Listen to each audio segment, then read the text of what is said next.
Fala, Matheus Tiburcio, do canal Psiquiatron. Estes dias eu não venho podendo responder comentários, mas eu irei responder em breve. O que acontece é o seguinte, os meninos vieram me fazer uma pergunta que eu achei de extrema relevância, né? O que é arte moderna e o que é arte pós-moderna? Pois bem, eu acredito que seja um fato de comum conhecimento para todos vocês que a obra de arte, ela reflete, como posso dizer, que as diversas obras de arte, elas refletem várias correntes, várias visões de mundo, várias cosmovisões, né? Existe uma analogia que ela é muito usada, né, entre as três fases do gótico. O gótico primitivo, na Idade Média, o gótico primitivo representa o neoplatonismo, né? Que o amigo aqui veio dizer que eu critico o neoplatonismo aqui neste site, aqui neste canal. Não é mentira, mas é falso. Eu nunca aqui critiquei o neoplatonismo, aqui, deixar isso bem claro, né?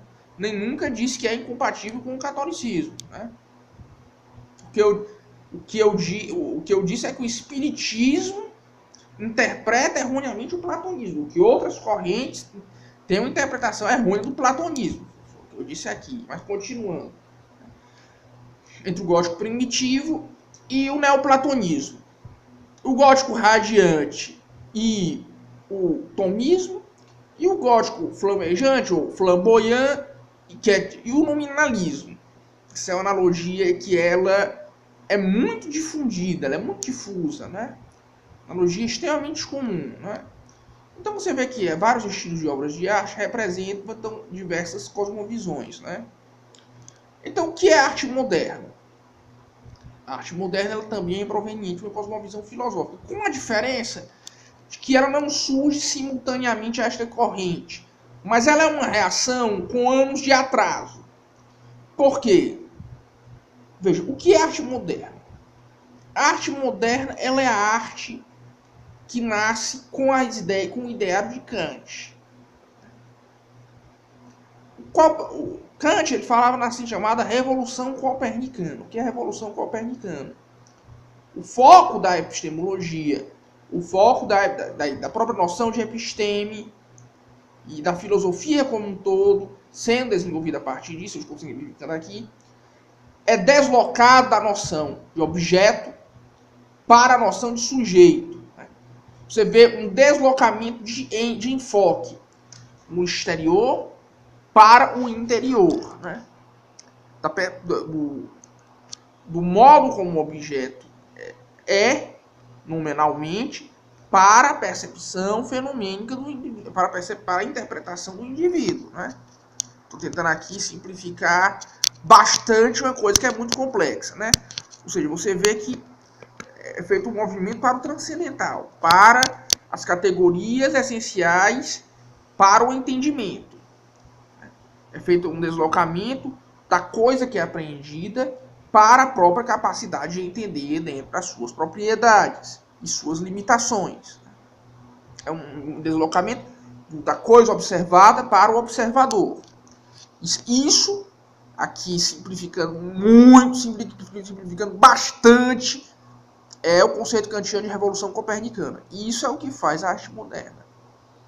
A arte moderna, ela deixa de focar no objeto e passa a focar no sujeito, passa a representar o que existe na mente do sujeito, e não necessariamente o que é a percepção que o sujeito tem e a sua interpretação da realidade.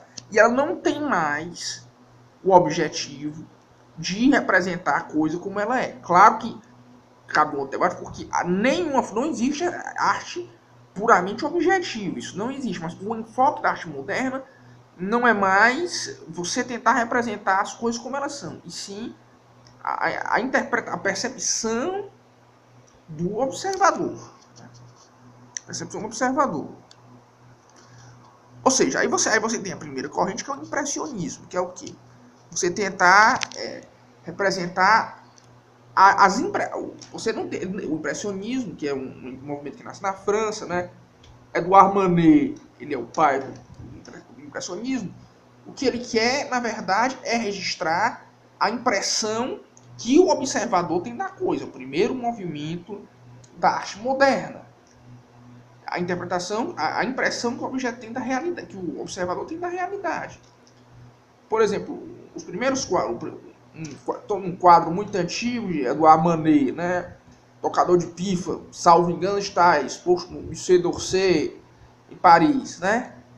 Você tem a figura do tocador de pífaro isolado. A intenção não é descrever a realidade, e sim apenas uma impressão, que é a impressão daquela imagem do tocador de pífaro, que é a coisa em que o observador está se focando. O resto é, em grande parte, irrelevante, né? Ao menos para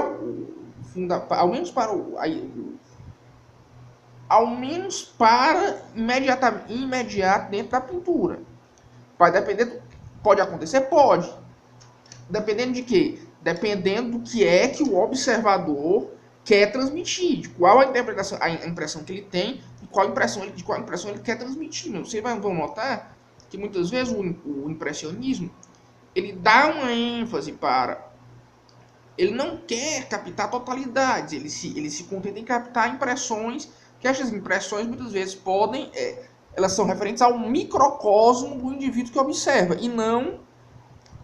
Por exemplo, você não vê dentro da arte figurativa dita impressionista, né?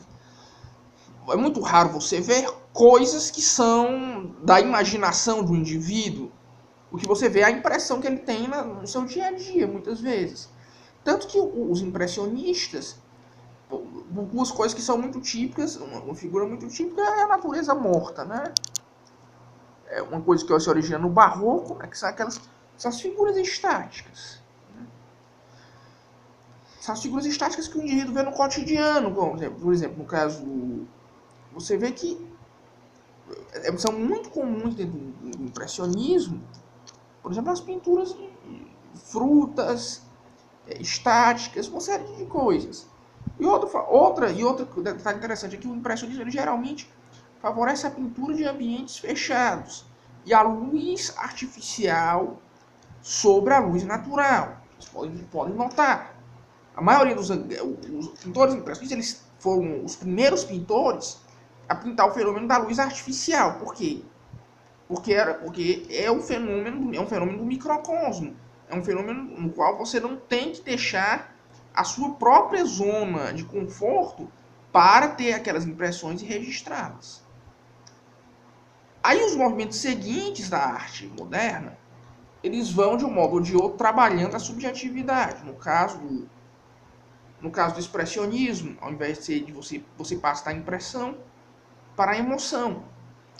No caso do surrealismo, o irracional, não dito, que ele já entra na questão da psicanálise, que aí toca a ideia do onírico, né?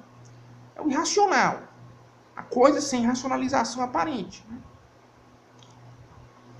Isso até você chegar no que se chama de pós-modernismo. O pós-modernismo ele nasce em uma corrente filosófica, né?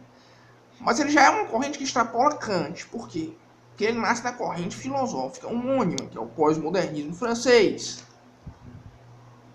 Principalmente da desconstrução do Jacques Derrida. O que é que defende o Derrida? O Derrida ele defendia que, na verdade, não é que a tarefa, o significado se encontre ao invés de primariamente no objeto, no sujeito. É porque, na verdade, não existe um significado. Porque, como diz o Jacques Derrida, não existe nada fora do texto. O que você tem são as coisas. Não existe significado imanente a elas, né? Só que, na verdade, o que você vai ver é o seguinte, é que você nasce ao mesmo tempo o pós-modernismo movimento estético e o pós-modernismo corrente filosófica. Então, o que é que você tem? Aí é que o negócio vira o caos total. E se não existe mais sentido imanente, ou melhor, se o sentido não é nem... Ou melhor, se não existe mais nem sentido, nem um sentido imanente, nem um sentido transcendental, no sentido kantiano, então vale tudo, né? Aí vão seguindo as várias correntes, né? O dadaísmo, que é uma forma primeira de pós-modernismo, que basicamente qualquer coisa é arte. Né? E que na verdade o que existe não são as coisas, são puramente as imagens das coisas. Né? Aquele clássico argumento do Marcel Duchamp, salvo engano, posso estar errado, Cecília Spa Ana Pipe, isso não é um cachimbo, é apenas uma figura de um cachimbo. Você quebra o elo entre a imagem e a realidade metafísica ontológica que ela representava. Né? Aí é o caos, né? Aí você vê que eles vão tentar primeiro desconstruir a própria arte, né? Porque a própria arte não tinha sentido, né? Então eles vão tentar transformar em arte coisas que não são arte, como, por exemplo, as histórias em quadrinhos, né? Aí é que nasce Andy Warhol, essas pilantrais todas, né? Roy Lichtenstein, né? No caso do Japão, aí quando isso, quando isso vai, né, essa questão do quadrinho, quando no Japão vão fazer isso no mangá e no anime, mesma coisa, você querer vender você querer vender uma desconstrução, tirar do anime e mangá como sendo uma obra de arte. Não estou dizendo que anime e mangá não seja arte, muito pelo contrário. Você querer vender o desconstrução como sendo arte, você querer criar uma arte com base na desconstrução desse imaginário e na sua relativização, estou aqui falando complicado, não é porque o tema é complexo mesmo, né? Aí você tem a porcaria, a pilantragem do Superflat, né? Takashi Murakami e todos esses outros que foram quem porcalhou o Japão artisticamente, né? Takashi Murakami, eu não sei se vocês sabem, mas as obras dele foi o pessoal do Superflat que transformou a arte pós-moderna numa coisa ainda mais pilantra, porque como a obra de arte ela não tem um sentido imanente, não tem um sentido intrínseco, o que vale é simplesmente a imagem. Agora nós vamos industrializar essa arte. Conclusão. Agora quebrou-se até a ligação entre o autor e a imagem. Entre o autor e a obra. Não sei se você sabe, mas as obras do Takashi Murakami são pré-fabricadas, minha gente. Ele só faz um modelo conceitual. E isso é vendido nas casas de leilão como se isso fosse uma obra de arte dotada de valor único. Né? Isso é pilantragem. Na arte moderna você ainda tem um certo valor artístico. Né?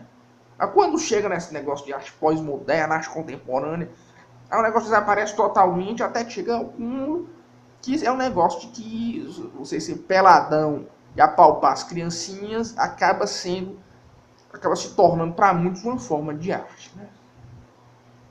Eu espero que essa explicação tenha ficado razoável, né? Não foi tão fácil assim você explicar, né? Mas eu espero que tenha dado tudo certo. Eu estou sem responder comentário esses dias, mas depois eu vou fazer um comentário. Um forte abraço e até logo.